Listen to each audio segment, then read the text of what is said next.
Hello to all the fans of eight-man football out there across the state. I'm Patrick McPherson, bringing in my trusted companions, Joe Meridian and John Gavin. I also call them the gurus of this eight-man football deal. I don't know if there's anybody harder working than you two guys, but if they are, I'd like to, get them on the show with us, right? Huh? Well, thanks for the lovely introduction, Patrick. Appreciate it. And again, we're just doing our best here to bring some coverage to eight-man football and doing our best to predict the games the rest of the way out. So we'll see how the show goes today. I'm excited for it. There you go. How about you, John? Well, just like Joe said, it's good to get the coverage out there. And I don't know if you can call me a trusted guru after this week. Some of the teams that I was pretty high on had a rough week. My Bushnell and West Prairie and South Beloit, all three going down with losses. One or two of them was expected, but I sure didn't see all of them coming. So absolutely, it's a whole new top 16 this week. That's right, and it's we've turned the page. It's a new week, so it isn't what have you done for me lately. It's what are you going to do now? And hey, folks, I've known these two guys for a long time.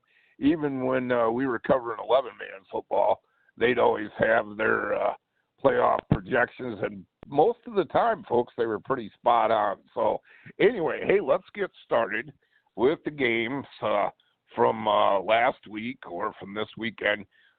First off, we got to talk about number 1 Amboy taking on number 2 Milledgeville. 32-20 was the final in favor of Amboy. I got to listen to the entire game, and my impressions, Amboy's defense come up with a couple of big stops, a goal line stand, and a stop in the red zone. And they just out-physicaled Milledgeville in the trenches. I mean, both the offensive lines and the defensive lines took control of the game, and hey, those are my thoughts on it. How about you, John? Well, when you say that they out-physicaled Milledgeville, that is saying something because the way they out-physicaled Polo, right? Polo. Yep. I was just it sounded like we were broadcasting the game at the same time, and updates I was getting from you and from Ryan Stretler here in town, and it sounded like Milledgeville kind of had them at bay, or not Milledgeville, I'm sorry, Amboy had them at bay most of the night with a touchdown lead, sometimes up to 2 touchdowns, and sounds like a whale of a game, but Amboy's defense got to be something. They shut down the Milledgeville offense. Right. Yeah, I think that's the thing that caught my eye the most. Amboy starts the game with a safety, so their defense steps up right away. And then just to hold that Milledgeville missile offense to 20 points, I mean, that's really saying something for this Amboy defense. So, again, Amboy remains the number 1 team in my eyes in the poll, and there's no reason to think otherwise. And then, again, winning at Milledgeville, never an easy place to play. So a big win for the Clippers, and congratulations to them. Absolutely. Congratulations to Amboy. Now, I wouldn't want to pick one or the other of these teams if they ever have to meet again in the playoffs. That's, now that they've got some film on each other and know how they're going to, work against each other, might be a different story. But towards the end of that game, the Milledgeville, Jared and I tried to put the team on his back, and they did score. But Amboy's defense just come up big, and they were stout throughout the whole game. Yeah. Again, Amboy's defense definitely getting a lot of credit for this victory. I think offensively, John, I believe Landon Wetzel had 3 rushing touchdowns for the Clippers. Is that right? I think from my reports I was getting while we were broadcasting the game, I think he had 3 touchdowns, and I know one of them was like a 60-yard run, 61 yards, something like that. Yep. So, yeah, he had a big night. All right. Well, there was another big game in eight-man football over the weekend, and that was number 4 St. Thomas More against number 6 South Beloit in South Beloit. St. Thomas More 38, South Beloit 22. Now, Joe, I know this is a game that you physically went to. Why don't you give us your thoughts? Yeah, so no, actually, Patrick, that was the halftime score, 38-22. Okay. The final was 58-38. Oh, okay. Yeah, I didn't read it right. I'm sorry. Yep. So, again, a lot of offense in the first half by both of these teams.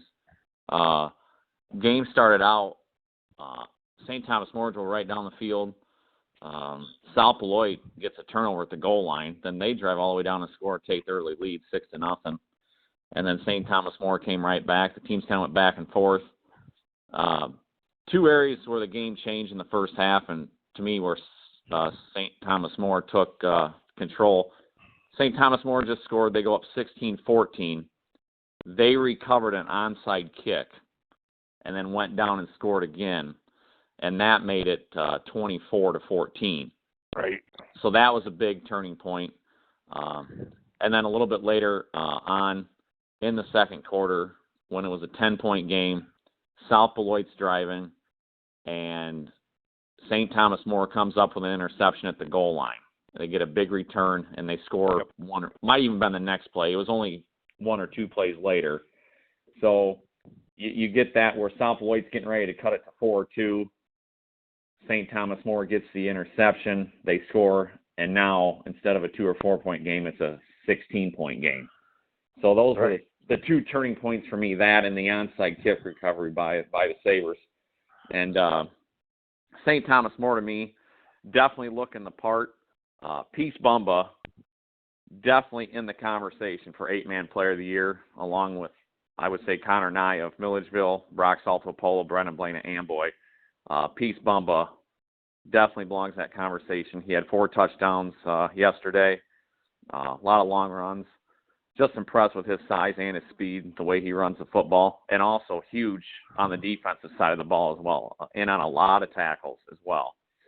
So, and they got a couple really good linemen, just a well-rounded team in St. Thomas More. As far as South Beloit, like I said, they had those couple key things happen there in that first half, kind of changed the momentum of the game. And then I'm not sure why, if there was an injury or what, but South Beloit's quarterback, Cade Myers, did not come out for the second half, did not play in the second half. So there's South Beloit's down 16. They have a freshman quarterback, and who actually didn't do too bad.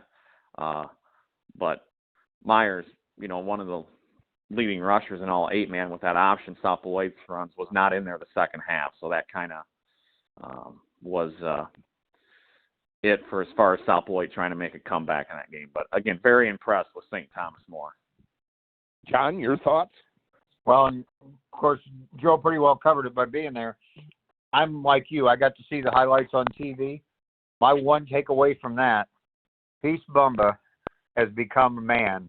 I watched him last year, and he was an all right player, but he wasn't big and physical. He run away from people, and I don't think they used him enough last year. But watching that yesterday, he runs over people. He runs around people. He's just a heck of an athlete. Yeah, absolutely. And to hear Joe say that he makes the big contribution on the other side of the ball on defense, boy, that definitely elevates him to elite player status here in 8-man football, no doubt. And they got another player, lineman, number 54, Brody Cuppernell. He's a junior. He's got to be one of the top linemen in all the state. I seen him pancake a few guys yesterday, and plus the way he gets in there on the defensive side of the ball as well. He's definitely an all-stater on the interior for the Sabres as well. So it's going to be fun down the stretch to see how St. Thomas More keeps stacking up, and we'll get more into it when we get in our playoff projections. But St. Thomas More looking real good after 6 weeks of football here. Now, one of our fans asked me the question, does St. Thomas More keep up with the likes of Milledgeville and Polo and, of course, Amboy? I'm saying, well, does anybody keep up with Amboy and Milledgeville? I mean, that's the way it goes. I guess only time will tell when they have to play each other, correct? Yeah, for sure. I mean, we really don't know until, the two teams meet in the field. Just kind of like we've been debating for 3 or 4 weeks now how that Amboy-Milledgeville game was going to shape up. But yep. St. Thomas More, if you recall, they lost to Amboy last year in the semis. Amboy beat them pretty good. But just like Amboy, St. Thomas More has just about their whole team back from last year. So, those kids got the playoff experience, making the semifinals last year. And, probably all season, off season, their coaching staff's been trying to figure out ways to beat these teams from up north. So, again, I don't know if they can do it, but from what I saw yesterday, I was very impressed with St. Thomas More, and they're definitely a contender at this point, in my opinion. All right. And that's why I'm glad you went and saw them yesterday, Joe. It gives us a better perspective. Absolutely. We can talk about these teams, but when you haven't seen them, it's hard to put them into perspective with the teams we see all the time. Well, and again, just to follow up on that, maybe I already mentioned this, I can't remember, but South Beloit, they're a team that's going to be just fine as well. I know their schedule has been very weak to this point, so we had a lot of question marks. And again, I don't think South Beloit is maybe that top tier, but they're definitely that next tier down. And they're going to be a team that's going to be a real tough out in the playoffs. They run the option so well. The quarterback, Cade Myers, does a great job of hiding that football. And I can see why he was averaging, almost 20 yards a carry coming into this game. So, and they got a lot of seniors playing on that team as well. So they got some experience as well. So, was impressed with South Beloit also, even though the score didn't necessarily indicate it. But they're definitely, probably a little bit better than what people are giving them credit for. Well, and like Joe said, I think there may be an injury concern there with the quarterback. You said he didn't play the second half. So not taking anything away from St. Thomas More or South Beloit for that matter, but that injury might be something we want to keep an eye on, right? Yeah, for sure. Like I don't remember seeing him get hurt. So, but again, I don't know. So I don't really know the extent of it or what the situation was. But yeah, they did not have him for the second half yesterday. All right. Well, hey, let's go on and recap some of the other scores. Game you guys covered, Polo 64, Decatur Unity nothing. Anything you want to say quickly about that?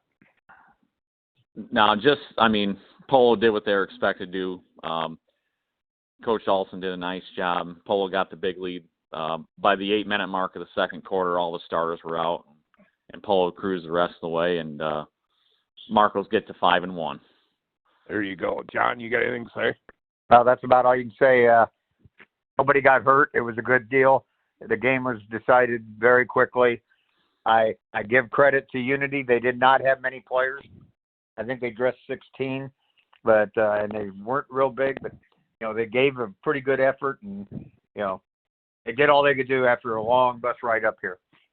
And folks, one of the things that you won't see in the box score or anything that I want to mention after that Polo game with the Decatur Unity kids, they all met at the 50-yard line, took a knee, and said a prayer. Both teams, and that's something sportsmanship-wise you don't see very often, do you?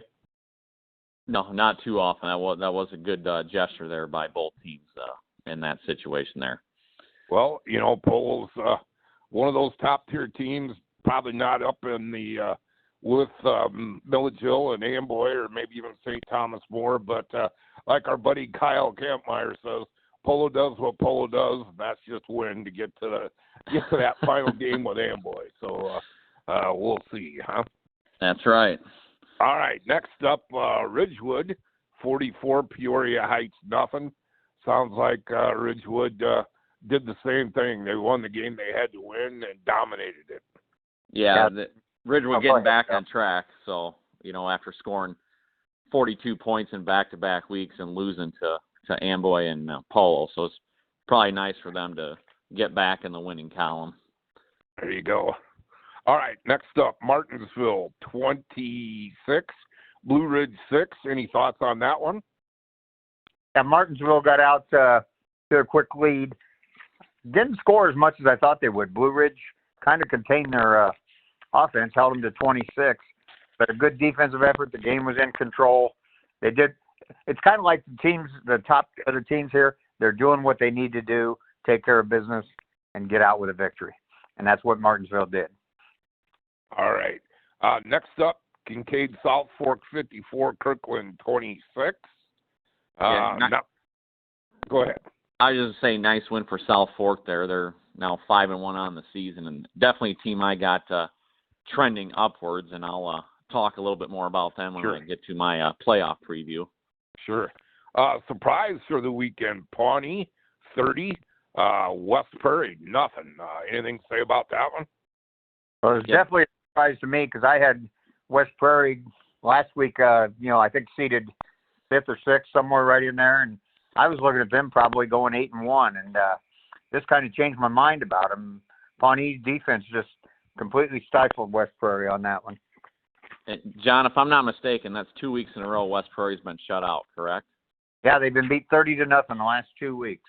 Yeah, so that's definitely a concern for West Prairie, a team we were high on just a few weeks ago, and definitely, man, being shut out 2 weeks in a row, that definitely raises some concerns when we look at West Prairie moving forward here. All right, another team we've been high on, Milford. Go ahead, John. It's two teams we're both, when we talked this morning, we're trending up on both of those that beat West Prairie 30-0, South Fork and Pawnee. So, they've jumped ahead of West Prairie as far as I'm concerned anyway. Yeah, for sure. All right, Milford won 70-21 over St. Anne, taking care of business. We'll talk more about Milford here in a bit. Let's finish running the scores down here. Bushnell Prairie City got beat by West Central 36-34. Flanagan 67, Alden Hebron 18, River Ridge 46, AFC 0, Orangeville 63, Galva 14, and Christian Life 47, Peoria Quest nothing, and Metro East 60, Danville Charlemagne 6. Guys, any quick thoughts on any of those games? I guess the only one I would comment on, West Central, big win, 36-34 over Bushnell. Gets them their second win of the season, and they got another winnable game coming up this week and get to 3 wins. You just never know. Maybe the Heat are getting it turned around here at the very last minute, which is 3 weeks ago in the regular season. But a huge win for Jason Kirby and his players against Bushnell. Yeah, you're right. Right. Starting off 0-4, we'd kind of given them up for dead, but they've come back with a couple big wins. The one that also got me, where did Metro East Lutheran come up with all the offense all of a sudden? 60 points back-to-back weeks. Yeah, I wasn't expecting that, John. All right. Hey, we're getting short on time here on this first segment, so let's wrap it up, folks. After this quick commercial break, we will be back with our playoff projections portion of the show. Spotlight on 8-man football across the state of Illinois, brought to you by the Ken Nelson Auto Group with 10 auto franchises in one convenient location. Check them out on the web at kennelsonauto.com. For over 50 years, the Ken Nelson Auto Group has been the Sauk Valley's premier destination for new and quality pre-owned vehicles. With 10 franchises, well over 50 new models to choose from, plus the area's largest selection of manufacturer-certified pre-owned vehicles, we are your unrivaled one-stop shop location. Whether it's cars, trucks, SUVs, or crossovers, we've got you covered, and if we don't have it, we can get it. Ken Nelson Auto Group, come see us and leverage the power of 10 when it's time to upgrade your ride. And finally, brought to you by PLN Mutual Insurance Company. Founded by area farmers, they're one of the most solid and oldest farm mutual companies in the state of Illinois. Check out the list of their outstanding agents at plnmutualins.com.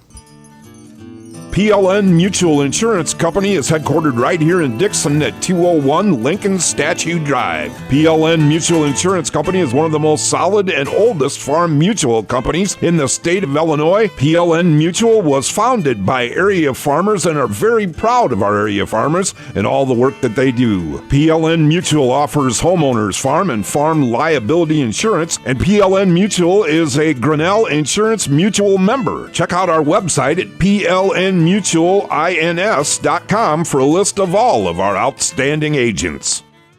Also brought to you by CGH Medical Center, serving a new standard of care in the Sauk Valley. CGH Medical Center, caring people, caring tradition, proudly supporting high school sports.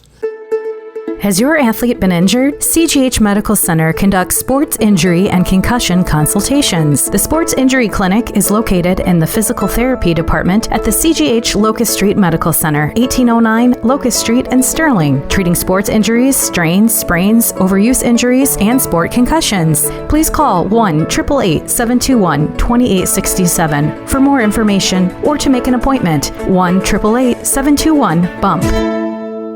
All right, folks, we're back here on Spotlight on 8-Man football across the state of Illinois. Again, I'm your host, Patrick McPherson, with my two trusted companions.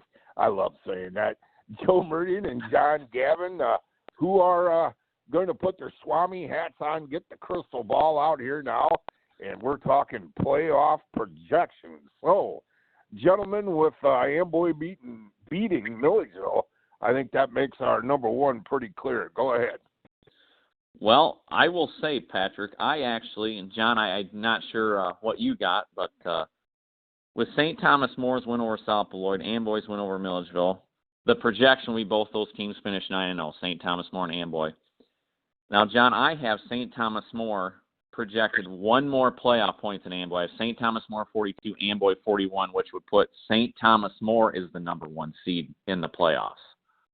Well, we're figuring exactly the same way because I've got 42 for St. Thomas, 41 for Amboy. Where before I had St. Thomas a lock at 2, I had Milledgeville number 1, and they had more points. I had them with 43 points, but now they've dropped down. So it looks like, as of right now, as long as the teams win the games they're supposed to, it would be St. Thomas number 1 and Amboy number 2. Now, St. Thomas does have that Week 9 game against Martinsville, which I'd still say St. Thomas is going to win, but there's a chance. Right, and you still got Polo going to Amboy Week 9 as well, John, which would absolutely alter the top 5. That would, if Polo would win that game, that would then you'd have Amboy, Polo, and Milledgeville all sitting at 8-1, and possibly a few other teams. Then it's going to be all on playoff points at that point, but. Right now, I have Amboy at 2 and Milledgeville at 3. John, I see very few scenarios where Milledgeville is not the 3 seed. Are you in agreement with that? I don't think there's any chance. Well, I take that back. If Polo would beat Amboy, everything's up for grabs. But if Polo does not beat Amboy, I think Milledgeville's definitely slotted into the 3 spot. I've got them only 1 team other than the first 2. Right. John, I think I figured it where if Polo beats Amboy and Milledgeville are still the 2 and the 3 seed, but it could flip-flop possibly. And correct. That actually would be in Polo's favor, then bump them up to that 4 or 5 line if they could pull that off. So moving forward here, right now it's St. Thomas More 1, Amboy 2, Milledgeville 3. And, John, here's where I've changed my projections a little bit. After what I saw from South Beloit yesterday, I'm confident they're going to win their last 3. I got them at 8-1. John, I got South Fork now beating Martinsville this coming week and finishing out with 3 wins. I got Kincaid South Fork as my 5 seed at 8-1. I differ just because, and we talked here about 8 o'clock this morning. I have been not giving enough credit to South Fork. Same here.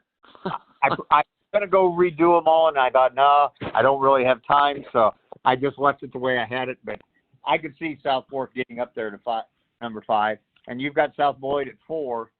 See, I've got Milford still beating South Beloit. Okay. I'm not sure why, but anyway, I've got Milford at 4 and Martinsville at 5. But I'll admit, I like your 4 and 5 better than I like my 4 and 5 right now. Right. So those, just so our fans know, both of those games are this week. So you got Martinsville 5-1 at 5-1 South Fork, and you got South Beloit 5-1 at 4-2 Milford. So we're going to be able to sort that scenario out, John, in our show next week. But those are definitely 2 big games that are going to alter basically the seeds from 4 through 10, basically. Right. Or 4 and through 9. Those are the 2 most important games this week. Forget the 1, 2, and 3 seeds. Right. It's those 2 games that are going to make the biggest difference on how this all plays out. Yeah, because you're looking at Milford. Say they get this South Beloit game, John. You're looking at them going from an 8 seed to possibly a 4 or 5 seed. I mean, yeah, that's a if they big win that deal. game, if they win it, I've got them at a 4. Right. And South Fork, if they win, like I'm projected, that'd put them at a 5. If they lose that game, now they're looking at more like a 9 seed. So, this game for South Fork coming up against Martinsville is, to me, possibly the difference between a home game and an away game the first round of the playoffs. As we know, that can be a big deal. So, 2 big games this week coming up in 8-man football down in the central and southern part of the state for sure. Moving forward, John, I got Polo at 6 and Ridgewood at 7. I don't want to say those 2 teams are locked into those spots. I think Ridgewood may be pretty locked into that 7 spot. Polo, though, if they could get that win week 9 against Amboy, John, obviously they could move up to that 4 or 5 line, which would be very beneficial for them. But right now, Polo 6 and Ridgewood 7, and I rounded out with Milford at 8. So when you guys take a look at how I have it projected right now, Amboy at 2 and Ridgewood at 7. That means they would meet in the second round, and you got Milledgeville at 3 and Polo at 6. Those 2 teams would meet in the second round. And, for your top 5 teams we've been talking about all year, John, would all be in the bottom of the bracket. Only one of those teams would make it to the state championship game. Yeah, the way we've got it set up, and I think you've got Amboy 2, Milledgeville 3, and Polo 6, which is what I have also. That's bad news for any of those teams because, right. Let's say you're Polo, you got a second round game against Milledgeville, third round game against Amboy, and vice versa. Right. And right now we consider those 3 of the top 5, and you really don't want to have to face 2 of them to get to the championship, but that's what you're going to have to do. Right. Now, do you have Ridgewood at 7 then, John? I have Ridgewood at 8. Okay. All right. No, so I have them at 8. Well, either way, so if you go by my projections, Ridgewood at 7, and again, a team that we think can contend for a state championship. We saw them play Polo. I saw them highlights against Amboy. You're looking at a situation for Ridgewood at 7 and 2 where second round they're either going to be playing Amboy or St. Thomas More, whether in that 7 spot or that 8 spot, John. That is a tough draw for Ridgewood, but also a tough draw for either St. Thomas More or Amboy. Yeah, if you put them at 7 and Amboy at 2, Milledgeville at 3, and Polo at 6, those 4 teams are going to have to face off for the chance to go to the championship. And there's 4 of your top 5 teams in 8-man football. Yeah, but even if Ridgewood falls to that 8 spot, John, you're having a second round matchup of Ridgewood at St. Thomas More. Yeah, I mean,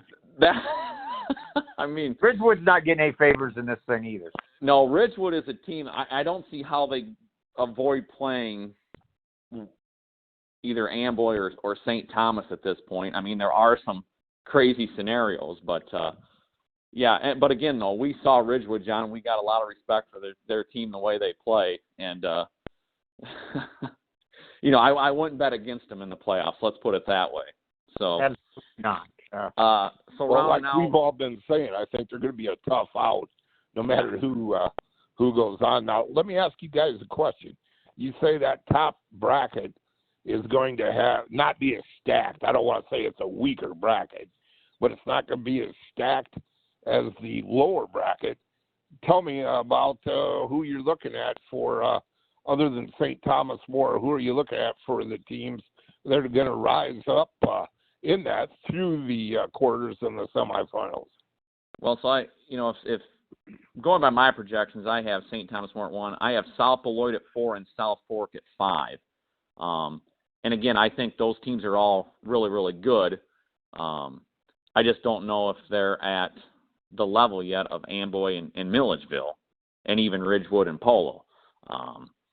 So I just think it's the way the bracket could shape up, where you could have, that the bottom bracket, or the portion with the 2 seed, just seems like it may be a little bit better than the top of the bracket. But again, when you get to the playoffs, and especially once you get past that first round, you're going to have 8 good teams left. I mean, you got to beat 3 good teams to win a state championship. So it's never easy. I go back to polo in 21 when they won it, and they were the number 1 seed. They had Milford, the 8 seed, coming in, and it took, John, all 48 minutes for polo to win that game against a Milford team that had some injuries throughout the year, and that's one of the reasons they were an 8 seed that year. So you just don't know all the scenarios as well, these teams' records and who they've had injured and those sorts of things either. So it'll be interesting, and who knows, John, maybe teams are a little bit motivated by listening to us not giving us much credit too. Who knows, right? I think you've got an example of that, don't you? What do you mean, John? Well, we were talking this morning earlier about West Central. Oh, yeah, I do have that. West Central, as we get to teams 9 through 16 here, we've been saying for a couple weeks now our 16 teams are set, John, but I have West Central now as an outside chance to get into the playoffs. That big win over Bushnell this past week, they'll be heavily favored this next week over Decatur Unity, gets into 3 wins. If they could beat either Milford or West Prairie week 8 and 9 and get to 4 wins, I have them with 1 more point, John, than Bushnell, and they would get that 16 seed. So, wow. Season not over yet for the defending state champs, John. They are still alive. I'll be honest, we were writing them off when they were 0-4. I'll be the first to admit it. Well, I think 2 weeks ago I had them picked to win 2 games. Yeah. So I don't know if they could beat Milford in week 8, but they'd still be at 3-5, playing West Prairie week 9. And I think that is a game, after seeing these scores the last couple of weeks, that they'd have a shot in. And I'm going to bring back memories from way back. These are conference that most people don't know anymore. The old Bi-County Conference in West Central Illinois. My high school was in it with Monmouth Warren and Yorkwood and all these. It was back then. It was Union High School, which is now West Central, part of it, and Scioto Northwestern, which is what's turned into West Prairie by combining. It was a pretty good rivalry. They're right next to each other, about 10 miles apart, and they didn't like each other back then. And I doubt if the love's gotten that much better. So, yeah, that brings back a lot of memories from like 1973 was the first year Northwestern joined that conference, and I don't know if they won a state championship. I know they got to one anyway. I don't remember now if they got first or second, but a real 2-storied programs with a lot of history. It'd be interesting if that comes down to West Central's got to win that game to get in the playoffs. Yeah, no doubt. So the Heat are still alive is what we're getting at, folks. The defending state champs are still alive. So let's take a look at our seeds 9 through 16. I'll run down mine. I got Martinsville at 9, River Ridge at 10. I now have River Ridge, John, beating West Prairie week 8. They're getting the Wildcats to 6-3. I got Flanagan at 11. And I get my 5 and 4 teams. I got Kirkland Hiawatha at 12, Pawnee at 13, West Prairie at 14, Orangeville at 15, and then I have Bushnell at 16 seed at 4 and 5. So that's how I round out my teams 9 through 16. Okay, and how I've got mine. One thing I've got Martinsville winning a couple games that I don't think you do have, because I've got them up still at the 5 seed. But anyway, I'll go back. I had South Beloit at 7, Ridgewood at 8, and then starting the back 9 or back 8, I have Pawnee at 9, River Ridge at 10, Flanagan at 11. See, I've got South Fork, and this is before I elevated them early this morning. Mm-hmm. I had them at 12, Hiawatha at 13, West Prairie at 14, Orangeville at 15, and Bushnell at 16. So we're pretty much agreement down there towards the bottom. It's just I've got Pawnee winning a game and South Fork losing a game that you probably are the opposite. Right. Hey, did I hear you guys talk about River Ridge at all? Yeah, I got River Ridge now going 6-3. I think they're going to beat West Prairie. The schedule River Ridge has played to this point, and the way West Prairie's struggling to score, I got River Ridge winning that game in week 8, and that'd get the Wildcats to 6-3 and get them. I got them getting to a 10 seed right now. Yeah, that's what I've got also, 6-3 and a 10 seed. All right. So let's recap this one more time. We've got just enough time. I'd like to have you guys go individually. Joe, why don't you start? Give us your 1 through 16 again. All right. So the way after week 6 my pairings look now, I have the number 1 seed St. Thomas More playing number 16 seed Bushnell. So this is just going down the bracket from top to bottom. I got the number 8 seed Milford playing the number 9 seed Martinsville. 4 seed South Beloit hosting 13 seed Pawnee. 5 seed South Fork hosting the 12 seed Kirkland. We get down to the bottom of the bracket. The 2 seed Amboy hosting 15 seeded Orangeville. 7 seed Ridgewood hosting the 10 seed River Ridge. And then I would have the 3 seed Milledgeville hosting 14 West Prairie. And 6 Polo hosting 11 seeded Flanagan Woodland Cornell. Oh, that's going to make for some interesting matchups in the second round if your bracket's hold, Joe. But of course, you know, we've got a couple of weeks left to go, so who knows? John, well, all it takes is just takes one game to change the bracket, Patrick. Changes the whole thing. So that's right. All right, John, how about you? Okay, I've got St. Thomas at 1 playing Bushnell. All the teams I list first are the home teams. Then I've got number 8 Ridgewood against Pawnee. Number 4 Milford against Hiawatha. Number 5 Martinsville against South Fork. Number 2 seeded Amboy against Orangeville. Number 7 South Beloit against River Ridge. Number 3 Milledgeville against West Prairie. And number 6 Polo against Flanagan.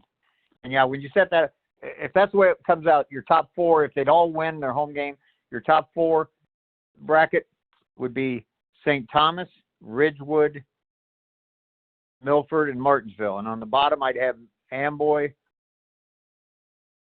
South Beloit, Milledgeville, and Polo. Right. Wow. Either way, those second round games, no matter what across the state, there's going to be some 8 good football games. Yeah, no doubt about it. That means there's going to be 4 teams that are going to get knocked out that probably any other way the bracket falls might be in a little longer. But, hey, that's why we're shining the spotlight on 8-man football here in Illinois. And that's why it's going to be so fun. Any final thoughts, guys, briefly? No, just 3 weeks left to go in the regular season. As we already talked about, 2 big games coming up in week 7 that could alter the bracket for sure. You got 5-1 Martinsville at 5-1 South Fork, and then 5-1 South Beloit at 4-2 Milford are the 2 games I've kind of got started as my games of the week to see how things shape up and see if teams are where we think they should be. All right, John, final thoughts? Yeah, I'm the same way. Those are the 2 games that could change the pairings and everything real quickly. Thing about this 8-man football, you predict a game, and if you lose that one, a team could drop 4 or 5 spots that quick. You could go from a 4 to a 9 or a 5 to a 12, something like that, just by losing one game. So. Yeah, John, real quick, 2 other ones. Flanagan at Bushnell and Orangeville at Christian Life. Orangeville favored, but Christian Life and Orangeville both sitting at 3-3. And that Flanagan at Bushnell, be interested to see how Bushnell responds after getting beat by West Central. So that's a game that's still I'm picking Flanagan, but you know that's still a game that could definitely alter the bracket too a little bit. Bushnell can somehow beat Flanagan. Yeah, and you mentioned Christian Life. I was getting up on them last week, and they still got to win 2 games, which they've got a winnable game with Metro East.